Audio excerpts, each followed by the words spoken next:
এই ঐতিহাসিক চট্টগ্রামের প্যারেড ময়দানে আয়োজিত 5 দিন ব্যাপী তাফসিরুল কোরআন মাহফিলের যারা সম্মানিত আয়োজক বৃন্দ, ইসলামী সমাজ কল্যাণ পরিষদ চট্টগ্রামকে অন্তরের অন্তঃস্থল থেকে ধন্যবাদ এবং মোবারকবাদ জানাতে চাই। যারা দীর্ঘ কয়েক মাস ব্যাপী অনেক কষ্ট করে, অনেক ডিজাইন করে, অনেক প্ল্যান প্রোগ্রাম করে এরকম চমৎকার একটি কোরআনের বাগানকে সাজিয়েছে। আজকের এই প্রোগ্রামের সম্মানিত সভাপতি, প্রধান অতিথি, বিশেষ অতিথি, মঞ্চে উপবিষ্ট উলামায়ে কেরাম, কমিউনিটি লিডার্স, চট্টগ্রামের বিভিন্ন পর্যায়ের বিভিন্ন দলের সামাজিক, ধর্মীয়, রাজনৈতিক নেতৃবৃন্দ, ব্যবসায়ী ভাইয়েরা, চাকরিজীবী ভাইয়েরা, শ্রমজীবী ভাইয়েরা, ছাত্র ভাইয়েরা, পর্দার আড়ালে আমার মায়েরা এবং বোনেরা, সাংবাদিক বন্ধুরা, মিডিয়া কর্মী, ইউটিউবার্স, ভলান্টিয়ার্স, আপনাদের সবাইকে অন্তরের অন্তঃস্থল থেকে শুভেচ্ছা জানাই, মোবারকবাদ জানাই। আপনারা সবাই কেমন আছেন? সবাই ভালো আছেন? সুস্থ আছেন? দোয়া করি আল্লাহ তাআলা আপনাদের সবাইকে ভালো রাখুন, সুস্থ রাখুন, নিরাপদে রাখুন। আমরা সবাই পড়ি আমিন। সম্মানিত সুধী,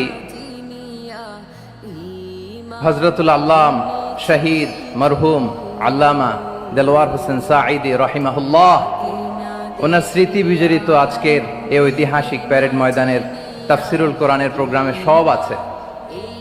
স্টেজ আছে, শ্রোতা আছে, প্যান্ডেল আছে, মিডিয়া কাভারেজ আছে, কিন্তু আমাদের কলিজার টুকরাটা আমাদের মাঝে নাই। আজকের এই প্রোগ্রামে আলোচক হয়ে এই চেয়ারে আমি না বসে ওই শ্রোতাদের কাতারে বসে যদি আমাদের আল্লামার নুরানি চেহারার দিকে তাকিয়ে ওয়াজ শুনতে পারতাম, আমাদের হৃদয়টা ঠান্ডা হয়ে যেত, আমাদের তৃষ্ণার্ত হৃদয় শান্ত হতো।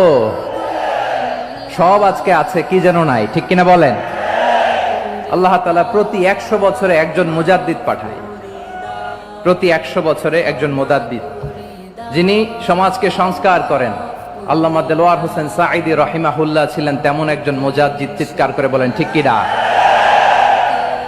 উনি শিরক বিদআতের আস্তানাকে তছনছ করে দিয়েছেন, তাওহীদের বাণীকে সমুন্নত করেছেন, গণমানুষের কাছে তাফসিরুল কোরআনকে জনপ্রিয় করেছেন।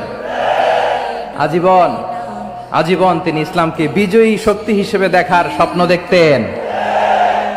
এত প্রাঞ্জল ভাষা, এত চমৎকার আধুনিক প্রেজেন্টেশন, গণমানুষের কাছে কোরআনের তাফসিরকে এভাবে জনপ্রিয় করে তোলার মতো ব্যক্তিত্ব আল্লামা সাঈদী ছাড়া দ্বিতীয় কেউ এই বাংলার ভূখণ্ডে নাই। এই যে তাফসিরুল কোরআন, এই যে টার্মিনোলজি, এই টার্মটাই উনি আসলে জনপ্রিয় করেছেন। আমরা আগে জানতাম না যে এভাবে তাফসির করা যায়, এভাবে scientific indications of the Holi কোরআনকে মানুষের কাছে পেশ করা যায়, এভাবে এত জীবন ঘনিষ্ঠ করে, এত ইন্টারেক্টিভ করে কোরআনের কথাগুলো মানুষের কাছে উপস্থাপন করা যায়। উনি অন্যায়ের বিরুদ্ধে সবসময় সোচ্চার ছিলেন, প্রতিবাদী কণ্ঠস্বর ছিলেন। ওনার আলোচনা শুনলে দেহের রক্ত টকবক করে ফুটতে থাকতো। আল্লাহু আকবার, আল্লাহু আকবার, আল্লাহু আকবার। He was a strong mouthpiece of Islamic revivalism. Islamic জাগরণের স্ট্রং মাউথপিস ছিলেন আল্লামা সাঈদী রাহিমাহুল্লাহ। অনেক দোয়া পেয়েছেন। আমরা পড়েছি, এমন জীবন তুমি করিবে গঠন, মরণে হাসিবে তুমি, কাঁদিবে ভুবন। গোটা বিশ্বকে তিনি কাঁদিয়েছেন।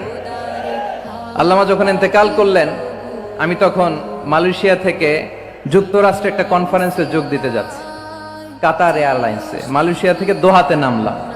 দোহায় যখন আমার ট্রানজিট, তখন শুনতে পেলাম যে আল্লামা বিদায় নিয়েছেন। সোশ্যাল মিডিয়ায় শুনে বিশ্বাস করতে পারলাম না। মুহূর্তের মধ্যেই মাসুদ সাঈদী ভাইকে মেসেজ করলাম, উনি কোনো উত্তর দিতে পারলেন না।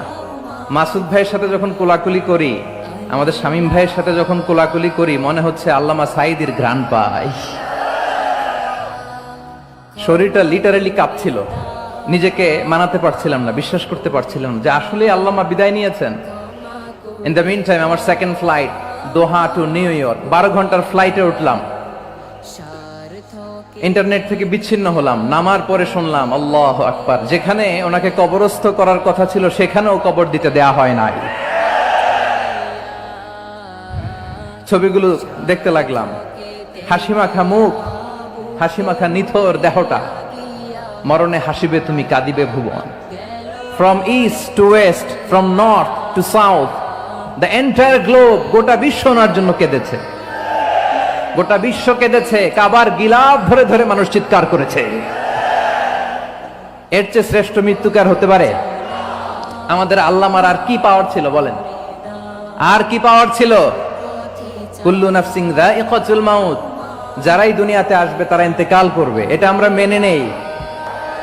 আমাদের জন্মের পর থেকে এরকম চমৎকার সময় আমরা পাই নাই, এটাই আসল সময়। আমরা ইন্টারিম গভর্নমেন্টের কাছে দাবি জানাই, উচ্চতর তদন্ত কমিটি করে এটা কি হত্যাকাণ্ড ছিল নাকি স্বাভাবিক মৃত্যু ছিল, এই রিপোর্ট গণমানুষের কাছে প্রচার করে জানাতে হবে। এই দাবির সাথে কি সবাই আপনারা একমত? কারা কারা একমত হাত তুলে দেখান।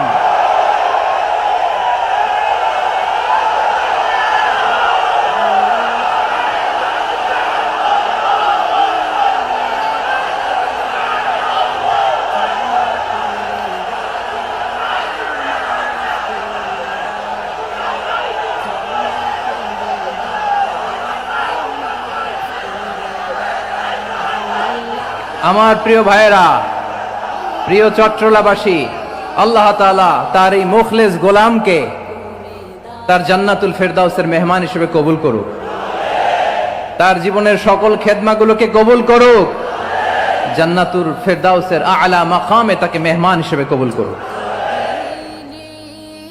আল্লামা শহীদ দেলোয়ার হোসেন সাঈদী রাহিমাহুল্লাহ, উনি ছাড়াও এই ঐতিহাসিক ময়দানে কথা বলেছেন আল্লামা লুৎফুর রহমান রাহিমাহুল্লাহ, চলে গিয়েছেন আমাদেরকে ছেড়ে। তিনি বলতেন, ইনশাআল্লাহ মিজান আবার আসবে।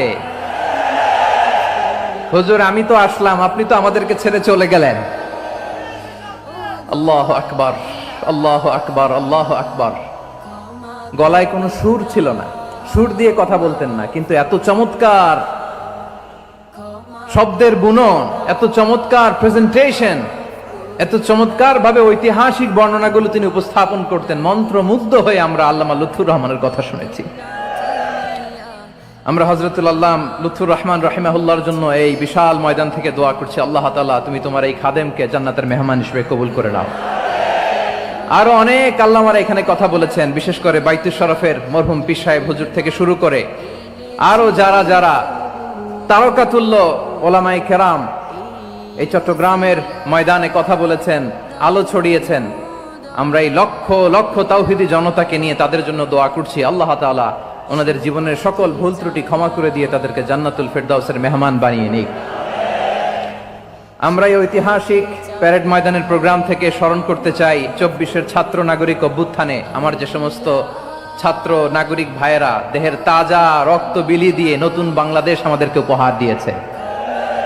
বিশেষ করে আপনাদের এই চট্টগ্রামের শহীদ ফয়সাল, শহীদ ওয়াসিম সহ সকল শহীদকে আল্লাহ তাআলা কবুল করুক, আমরা সবাই পড়ি আমিন।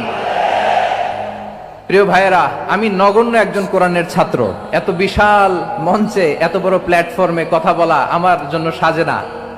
তারপরও আমাদের মুরব্বীরা আমাদের ডানে বায়ে বসে আছেন, ওনাদের আদেশ ক্রমে, ওনাদের অনুমতি ক্রমে কিছু কথা আজকের এই ঐতিহাসিক প্রোগ্রামে আপনাদের সামনে উপস্থাপন করার চেষ্টা করব। ওমা তৌফিকি ইল্লা বিল্লাহ। প্রিয় ভাইয়েরা, 5 দিন ব্যাপী এই তাফসিরুল কোরআনের প্রোগ্রামে অনেক ওলামা হযরত কথা বলেছেন। যারা কোরআন সুন্নাহ থেকে আমাদেরকে কোরআনের কথাগুলো শোনালেন, আমরা যেন সেগুলো আমল করতে পারি, আল্লাহ আমাদেরকে তৌফিক দান করুক। শুরুতে আমাদের নিয়তটাকে খালেস করে নেওয়া দরকার। এই যে গ্যাদারিং, এই যে হিউজ শোডাউন, এগুলো যদি আমাদের নিজেদেরকে পরিবর্তন না করে তাহলে এতে কোনো লাভ নাই। জোরে বলেন ঠিক কিনা? এই প্রোগ্রাম যদি আমাদের জীবনকে পরিবর্তন করে, আমাদের চিন্তার ডিএনএ কে চেঞ্জ করে দেয়, তাহলেই চট্টগ্রামের প্যারেড ময়দান সার্থক। আসুন আমরা চিন্তাকে খালেস করে নেই। আমরা সবাই নিয়ত করি যে যতটুকু কথা আমরা কোরআনের আলোকে শুনবো, আমলের নিয়তে শুনবো ইনশাআল্লাহ। বলেন সবাই। আপনারা সবাই ঠিকঠাক আছেন তো? কখন আসছেন আপনারা? সবাই আসছেন কখন? সকালে, কেউ দুপুরে, 9টায়। আল্লাহ আল্লাহ আল্লাহ। দুপুরের খাবার খাওয়ার সুযোগ হয়েছিল? খান নাই? রোজা রাখছেন?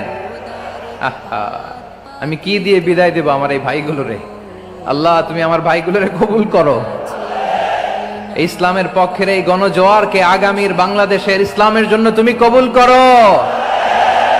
যেই ভালোবাসা ইসলামের জন্য হয়, যেই গণজোয়ার কোরআনের জন্য হয়, পৃথিবীর কোন শক্তি দিয়ে সেটাকে আটকানো যায় না। জোরে বলেন ঠিক কিনা? এজন্য গ্রাজুয়ালি, সিস্টেম্যাটিক্যালি, মেথোডোলজিক্যালি আমাদেরকে আগাতে হবে, শুধু আবেগ দিয়ে নয়। বিবেকেরও দরকার আছে না নাই? প্রিয় ভাইয়েরা, আসুন